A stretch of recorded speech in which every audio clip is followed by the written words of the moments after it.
I was thinking about, over the week, or during the week, I was thinking about when I was growing up, and before me, there were laws on the books that governed this society, a society.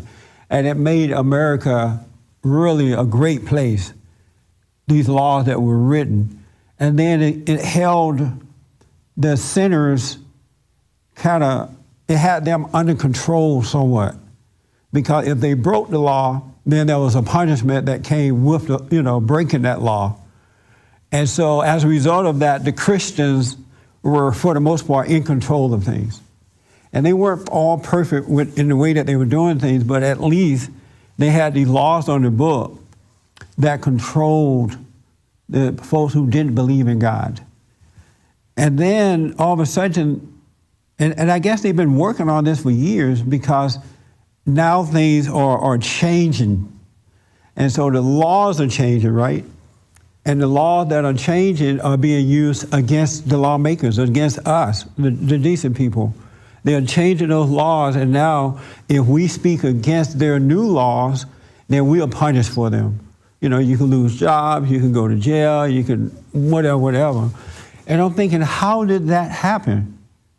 Or no, why did it happen? I know how it happened, but I wonder, how is it that we have laws on the book to govern evil, and then now, today, the laws have changed for the most part, and the good people are controlled by the evil laws, the Christians. It's like we are playing catch up now while they are laying down their foundation.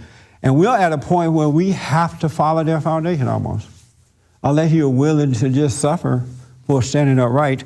And I wanted to give you some examples of how those laws have changed. For an example, Planned Parenthood received over $500 million of our taxpayers' money last year to perform abortions. Over $500 million. There was a law in the book that said abortion was wrong, that it was wrong to have abortion. Not only did we not pay for abortions, we didn't even support abortion. But they started a movement and changed that law, and now we have to follow that law.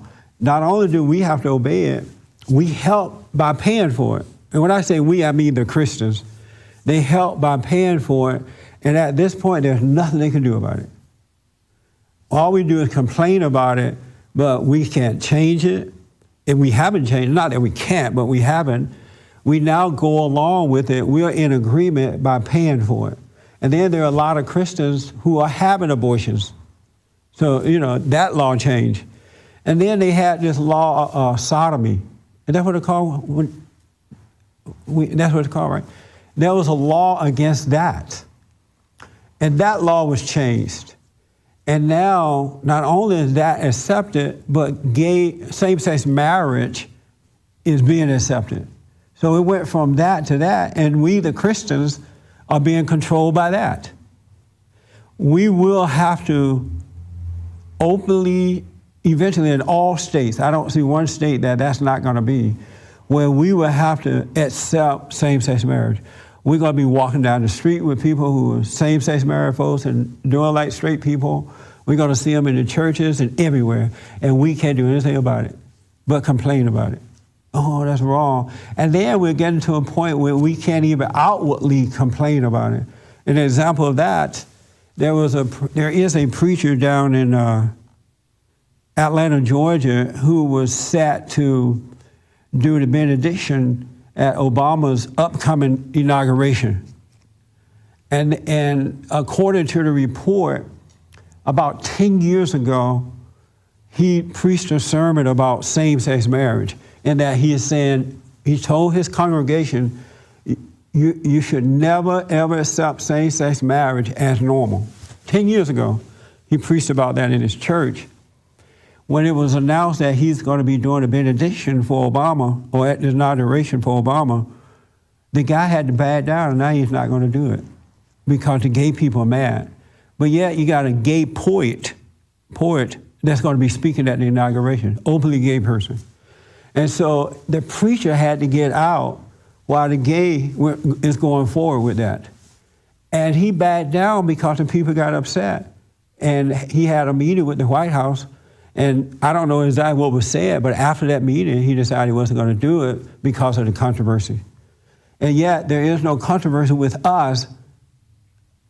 We let this happen. You know, and these are Christians. I mean, we are a Christian nation. There are Christian laws that are now being changed. Isn't that amazing? And we can't do anything about it. And I say can't. I mean, I don't really mean we can't. We really can. But due to fear, they have such control over us with their new laws, and we're subject to their laws, that most people are not going to do anything about it because they don't want to have to go through anything.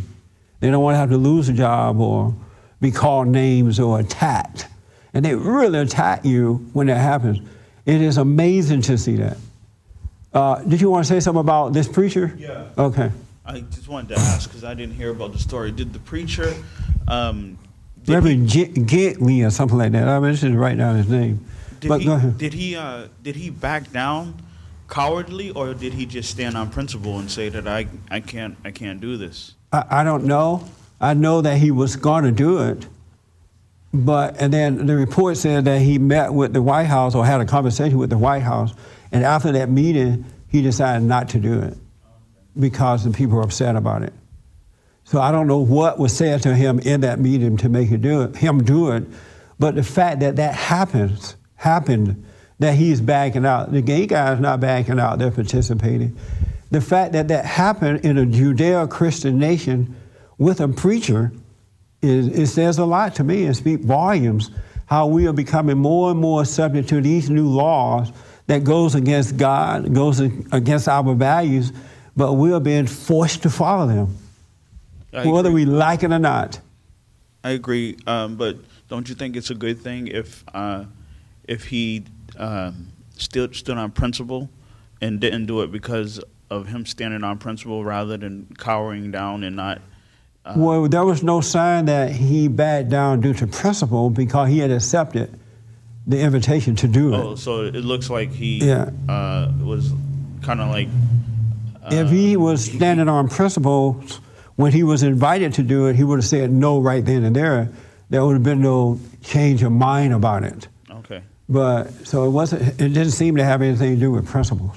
Oh. The report is he spoke against same-sex marriage 10 years ago at his church. So no, it doesn't seem to be. From the story that I have, I wasn't there. I don't know all the details of why but that's what's being reported. And the Christians are walking around cowardly, now following the laws of evil, the new laws that have been put there by evil. Isn't that like amazing, or just me seeing this? But my thing is that these laws are being laid down every day. They're coming up with brand new laws, and they're taking away the laws that governs the people who are lawless. They don't believe in the law of God, the laws of God in their hearts. And these laws were set up, the founders, and they set these laws up according to the scriptures. And these laws are all being torn down, being taken away, and there's no outcry about it. And I noticed that these people are coming to the forefront and just acting out with no shame. Another example of that, there is a reality show, a couple of them, but one that I really find interesting is Sisterhood. You heard about this show? And it's out of Atlanta, it's a group of black folks. It's about wives of preachers, first ladies of the church, right? And they are doing this reality show, and these women are absolutely out of control. Filthy mouths, dressing like whores and just dressing makeup, thick makeup, and all that crap, and just angry and acting out, and they're wives of preachers. And it's a reality show. Yes, there are some people out there trying to stop this, but they're not going to be able to stop it. They have a petition going for it, but they will not be able to stop it. Sisterhood is going forward. And the reason for that is because the laws are against the good and now support the bad. And then the people who are watching these shows, especially young people, and when I say young, I mean 50 and down, they see this. They're going to see the sisterhoods on this show, making money, getting fame, and you know, traveling and looking good. They're going to want to do it too. They don't have enough strength to reject that, and you're going to have more sisterhoods coming out. And these preachers are allowing their wives to do this. You should see them. They are like angry, out of control, carrying on women. And there's one woman in there who is quoting the Bible like 90 going north, but yet out of control. And they hate her for quoting the Bible because she's not living it right. But it's a mess. And this happened to be a black reality show. And I think, how come the church is allowing this to happen? Why would these preachers allow their wives to do this? And what type of message is that sending to the next generation of girls, of young women? It's out of control. Another one, yes, sir. In this show, does it say who these women are married to? Like, are these preachers well-known guys? Yeah, they showed some of the husbands. You looked at people that are known. Oh, are they like popular guys? Yeah, the popular. Well, some of them have pretty large churches, and I think they're popular in Atlanta, Georgia. I don't know. I've not heard of them personally. They're not the ones that are known nationwide. Not yet, but they'll be coming. Believe me. Because evil influences just as good does. And when you put evil on big screen like that, and it's famous, and it's exciting, you're making money, and you're popular, they're influencing. So it's going to influence more and more and more. Believe me. These people who are putting these type shows on, they're not going to do it if it's not influencing and they're making money from it. But this is people who are participating, like Sisterhood. They should never have agreed to do a show like that. That should have been a no. We're not going to do that. Do you think that, like this show, Sisterhood, is an example of something that has been going on for a very long time? I give you an example. Like when I was a kid, and I used to go to my mother's church, and even with some of my family down south, I used to go to their church, and I just was like, I don't like this. I didn't like it because it was just such blatant hypocrisy, and nothing in there was true. Yeah. And I just didn't want to have nothing to do with it. So do you think that maybe this is just exposing? I mean, it's not a good thing, but it's not like it's something new, though. It's not new. It's been hidden away, and now it's coming more to the forefront. And you're right about that. And that's what happens even in our personal lives. If we have hidden away sins in our life, don't deal with it to overcome it, it'll be hidden only for a little while. Then we'll find ourselves doing it until finally it's out in the open. It's the same thing. This has been going on in the churches for a long time. And it just is now coming to the forefront because evil is in control of a whole lot of things now, you know. It's just out there, and so it feels brave now that it can just come and do its thing, because what's going to stop it? Nothing should stop it. And that's how evil operates. We gotta understand what happened so that we can stop this. I don't know what people think is going to happen to this country and to our families by allowing these laws to be made, because it's not leading to anything that's good. Nothing good is coming out of it. If something good were coming out of it, it would be a different story. In that, let's say that we saw it and then we say no to this and we stopped it. That's good, but we won't even stop it. It's getting worse. Another example of a reality show yet out of Atlanta, Georgia. Now, maybe off on a number, maybe 10. But 11 babies and 10 mamas. 10 baby mamas. You heard about that? A reality show called either 10 baby mamas and 11 children, or 11 children and 10 baby mamas, whichever way. But what it is, this one so-called rapper has all these children with 10 people, and now they're making them famous with a reality show. And no shame in it. No shame in it. They're going to pay them to be morally bankrupt, and there's nothing that we can do about it. And just think about the number. We have dealt with so many stories of black men making babies out of wedlock, and they have like tons of kids by a truckload of women. And we used to say, oh, that's wrong, that's bad. The government is taking care of them. Now it's becoming famous. So the shame will be taken away from that. And just think of the number of young men and women who are going to deliberately go out there now to make babies and become baby mamas and baby daddies because they're now going to think they can be famous. Same thing we saw with the rap crap that we had. Remember all the young people getting into being rappers because it was so popular and so famous? And we really didn't do anything about that. And so and when I say we, I mean the Christians. 10 children by 11 different women. And his newest girlfriend is 20 years old, 20 or 21. She's 1 year older than one of his kids, one of his daughters. And this is going to be a reality show.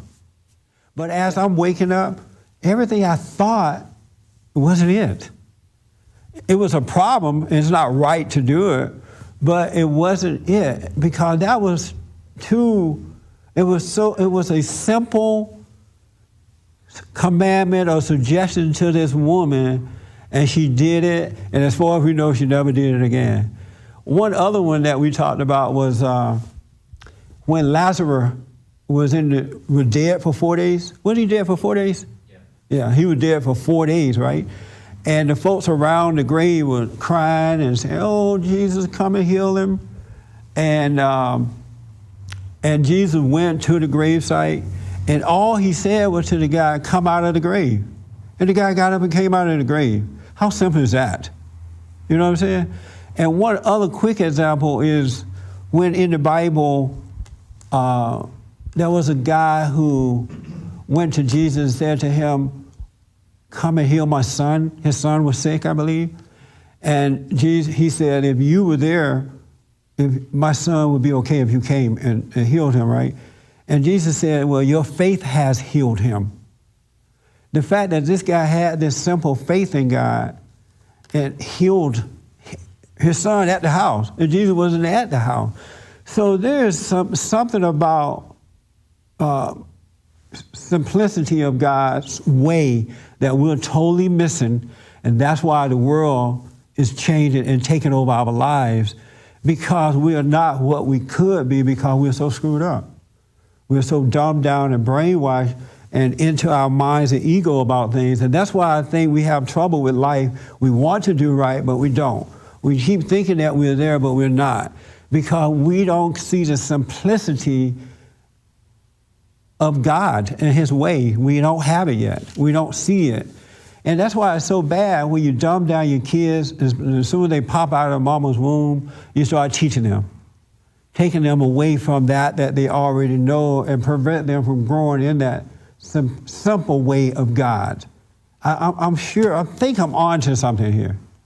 Because as I wake up, and everything I thought was wrong, I'm starting even more to realize that everything that is to be is already there. And our dumbing down won't allow us to see that. I think it's a mistake to even struggle for anything, especially spiritual things.